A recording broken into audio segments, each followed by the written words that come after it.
Not long after the New Year's dawning, an event is held in the castle of a great lord. And as ever, the ministers gathered there are wrought with worry.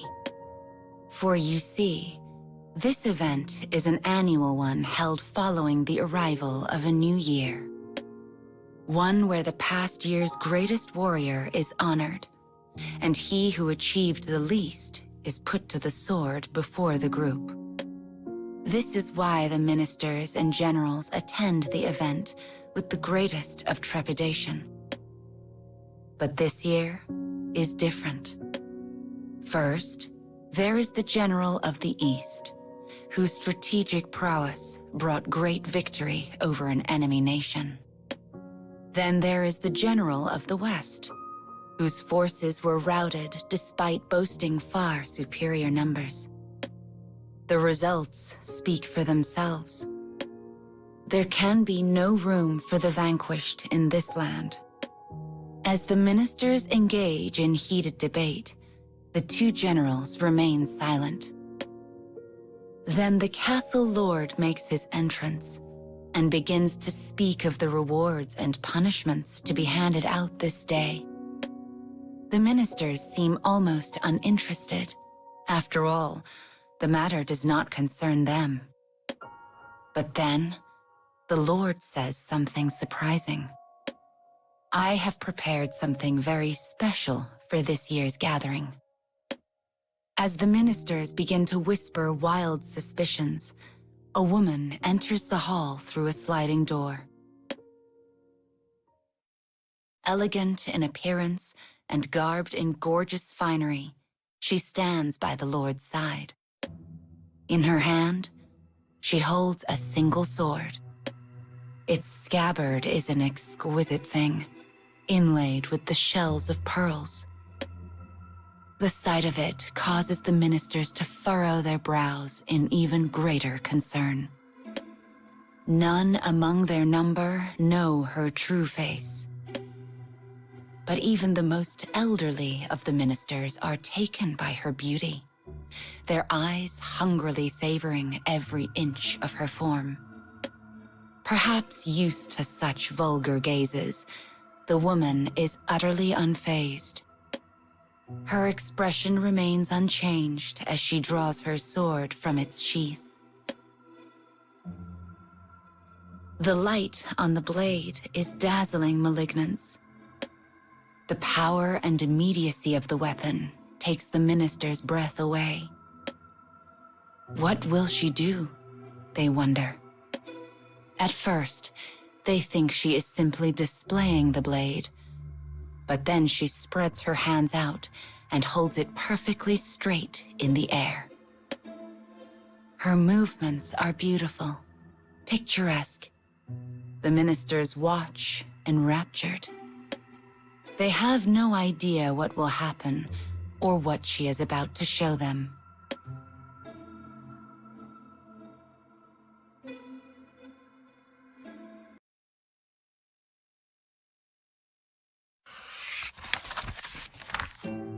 From their seats, the ministers gaze up at the woman.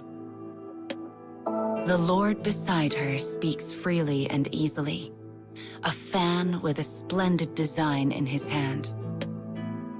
May the savage spirit in this blade cut down the unworthy this year. But the Lord's words do not reach the minister's ears. For the woman's slightest movements now command their rapt attention. Slowly, elegantly, she begins to dance. Her blade flutters as she weaves to and fro around the men in the room.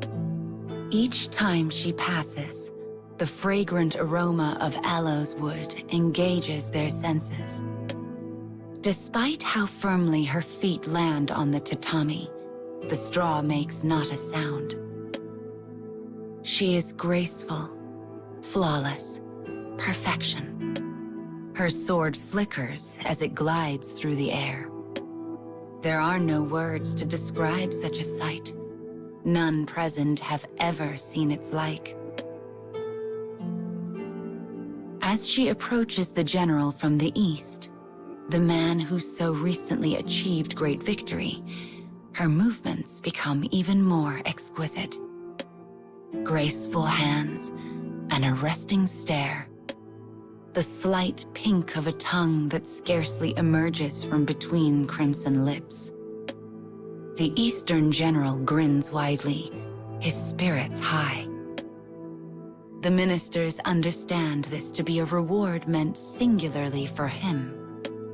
All present are jealous of how close the general is permitted to come to the woman's absolute beauty. And that is why no one notices. Not at first. Not until the moment blood sprays across the room, and the general's head sails elegantly through the air.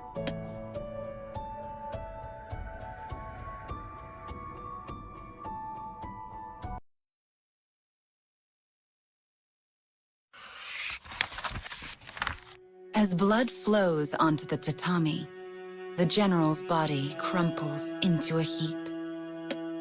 The gore-soaked woman stares down at it. Disquiet ripples through the ministers. But the Lord silences them with a look. He unfurls a piece of paper and holds it aloft. It is written in the general's own hand. It proves he was plotting treason. The letter details vital state secrets he meant to divulge to the lord of the neighboring province. Behind the shocked ministers, a presence stirs. The Western general, who had been careful to remain unnoticed until this moment, now strides boldly forward.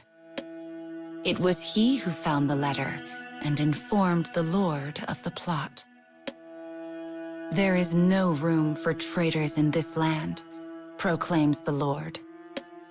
His powerful voice echoes across the room. When he is finished, he pardons the Western general for his recent losses in battle and announces he will be given the greatest of rewards. But one minister listens with a pale and strained face. Despite his best efforts, a smile begins to curl across his lips. Finally, he can stand no more, and a wild bark of laughter flies from him. It quickly spreads to his fellows. Within moments, the room is filled with wild, roaring laughter. Memory has finally returned to the ministers. Their lord had long been rumored to own a terrifying beast that has never been defeated in battle. No one ever paid the rumor much mind, but the sight before them can permit no more disbelief. Between fits of laughter, the ministers spout curses at the Eastern general for daring to engage in so foolish a betrayal. And to a man, they sing the woman's praises. Though she slayed the general in the most violent of ways, the act was just, virtuous.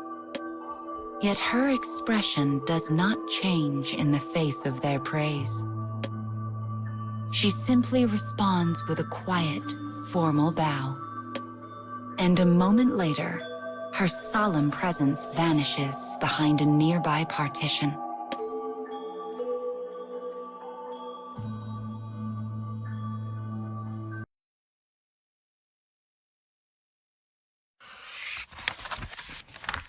Her task complete, the woman recalls her orders. Find the traitor and kill him in the presence of my ministers. That was it. That was all. She had no leads, nowhere to begin. She did not even know if the Lord had proof of a traitor in his midst at all. The more the woman looked into it, the more she came to doubt the claim. But then, she finally grasped the truth of the matter. Her lord was creating the situation.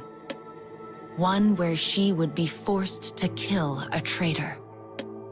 That was the purpose of the assignment. No more and no less. Knowing this, she developed a scenario and approached her lord. He grinned as she whispered her accusation into his ear. She had accurately read between the lines. The woman had understood perfectly and continued preparations to match her scenario. She would show the ministers how clever and cruel their lord could be without letting any actual betrayal come to pass.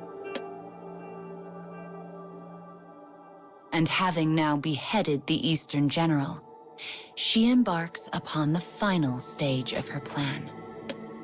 She will put an end to the man who has no stomach for battle, the man who would never scheme against his lord because he lacked the mettle to even consider it. That is the Western General, a man who thinks far too highly of himself. It is not a difficult job. And yet, the woman hesitates. She thinks of her lord and his keen, sharp mind. What if a day comes when he feels she has begun to shine too brightly? Will she be able to accept his decision? Will she stand by as he seizes the spotlight back by whatever violent ends he sees fit? Or will she resist? She ponders this. She follows orders. She ends lives. She does not choose when or who or why. The mission alone drives her actions.